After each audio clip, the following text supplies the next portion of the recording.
नमस्कार,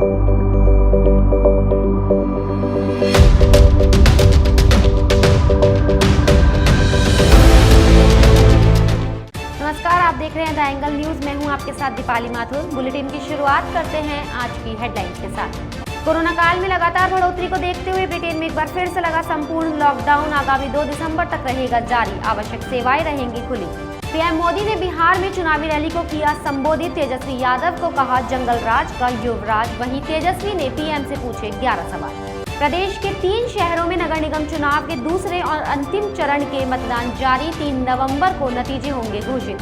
आईपीएल में आज आमने सामने होंगी चेन्नई और पंजाब की टीमें। प्लेऑफ की दौड़ में बने रहने के लिए हर हाल में जीत हासिल करना चाहेगी पंजाब। दुनिया में बढ़ते कोरोना संक्रमण मामलों के बीच ब्रिटेन में एक बार फिर 1 महीने के लॉकडाउन का ऐलान कर दिया गया है। ब्रिटेन के प्रधानमंत्री बोरिस जॉनसन ने कोविड-19 के मामलों में लगातार हो रही बढ़ोतरी को देखते हुए ये फैसला लिया है।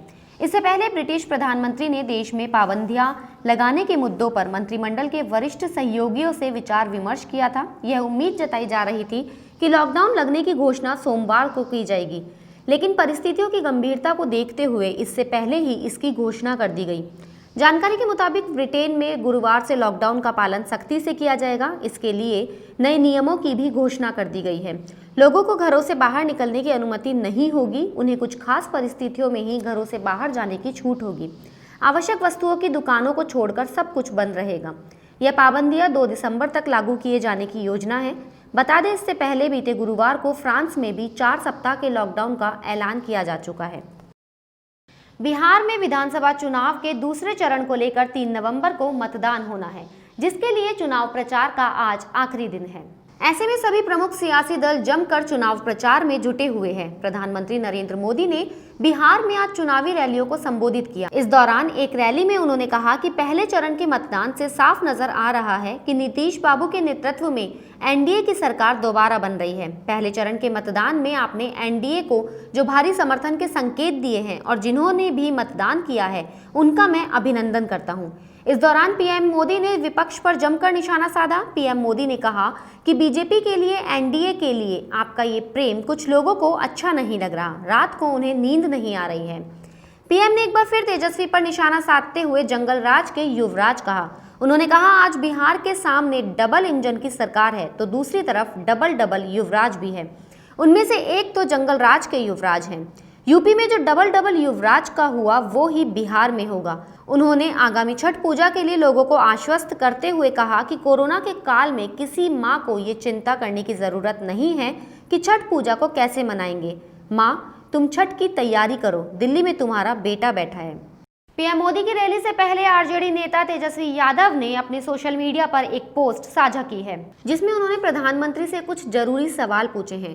तेजस्वी ने पोस्ट में लिखा है, माननीय प्रधानमंत्री जी आज बिहार दौरे पर आ रहे हैं। चूंकि वो बिहार में चुनावी प्रचार में आ रहे हैं तो बिहार वासियों को आशा ही नहीं पूर्ण विश्वास है कि वो सकारात्मकता के साथ केवल बिहार और बिहार वासियों के जीवन और बेहतरी से संबंधित ज्वलंत मुद्दों, समस्याओं और उनके कार्यकाल में हुए निवारण पर ही अपनी राय रखेंगे। आरजेडी नेता ने अपने इस पोस्ट में शिक्षा, स्वास्थ्य, बेरोजगारी जैसे तमाम मुद्दों को लेकर प्रधानमंत्री से सवाल पूछे हैं।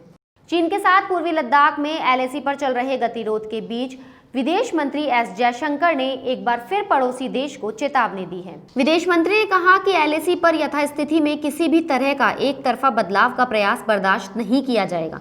विदेश मंत्री ने कहा कि दोनों देशों के बीच संबंध 3 दशकों तक स्थिर बने रहे, क्योंकि इस दौरान देशों ने विरासत में मिली चुनौतियों और नई परिस्थितियों का सामना किया। उन्होंने कहा कि सीमावर्ती क्षेत्रों में शांति ने भारत और चीन के बीच विस्तारित सहयोग का आधार बनाया, लेकिन जैसे ही महामारी सामने आई, आपसी रिश्ते गंभीर तनाव में आ गए। विदेश मंत्री ने कहा कि संबंधों में सामान्य स्थिति की बहाली के लिए दोनों देशों के बीच समझौतों का निष्ठा के साथ पूरी तरह सम्मान किया जाना चाहिए। उन्होंने कहा कि जहां तक एलएसी का सवाल है तो यथास्थिति बदलने का कोई भी एकतरफा प्रयास अस्वीकार्य है। छत्तीसगढ़ के मुंगेली में ई मेगा कैंप में जन कल्याण योजनाओं के तहत लाभार्थियों को लगभग 1.5 करोड़ रुपए के चेक और सामग्री का वितरण किया गया। राज्य विधिक सेवा प्राधिकरण बिलासपुर की ओर से ये ई मेगा कैंप लगाया गया। इसका उद्घाटन बिलासपुर हाईकोर्ट के न्यायाधीश और राज्य विधिक सेवा प्राधिकरण के कार्यकारी अध्यक्ष प्रशांत कुमार मिश्रा ने किया। वीडियो कॉन्फ्रेंसिंग के जरिए आयोजित इस ई मेगा कैंप में मुंगेली जिले में विभिन्न जन कल्याणकारी योजनाओं के लाभार्थियों को लगभग 1,52,00,000 रुपए की राशि के चेक और सामग्री का वितरण किया गया। इसके अलावा दिव्यांग जनों को श्रवण यंत्र, व्हीलचेयर, ट्राईसाइकिल, बैसाखी भी प्रदान की गई।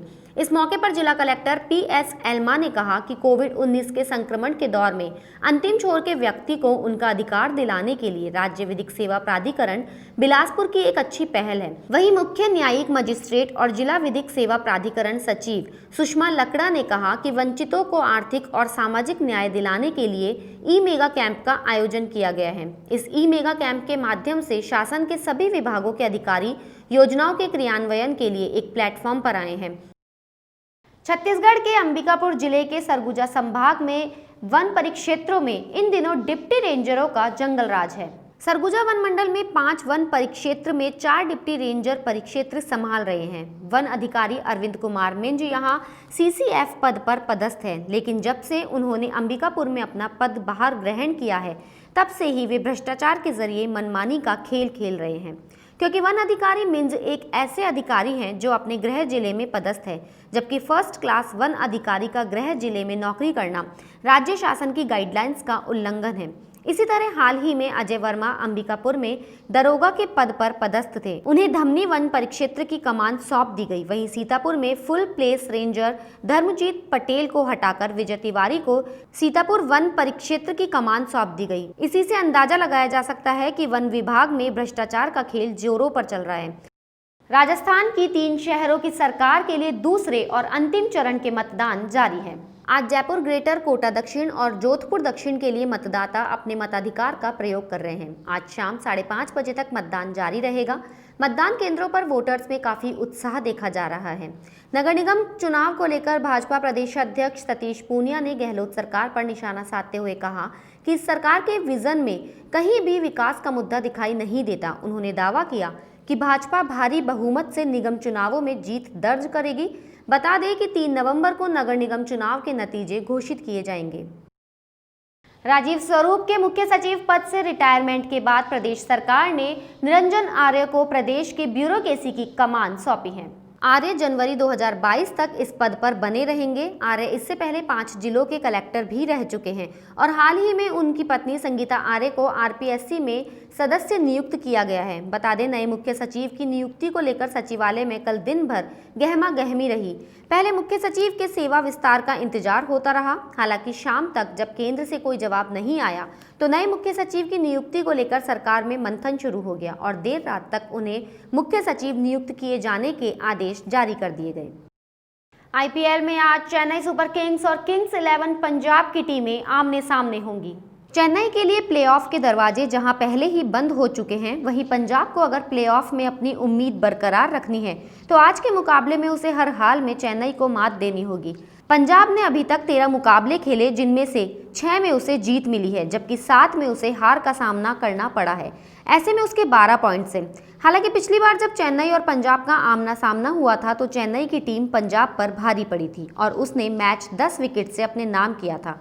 ऐसे में पंजाब को जीतने के लिए काफ़ी मशक्कत करनी पड़ सकती है। बुलेटिन में फिलहाल इतना ही। अगर आपको हमारा ये वीडियो पसंद आया हो तो हमारे चैनल को लाइक, शेयर और सब्सक्राइब ज़रूर करें।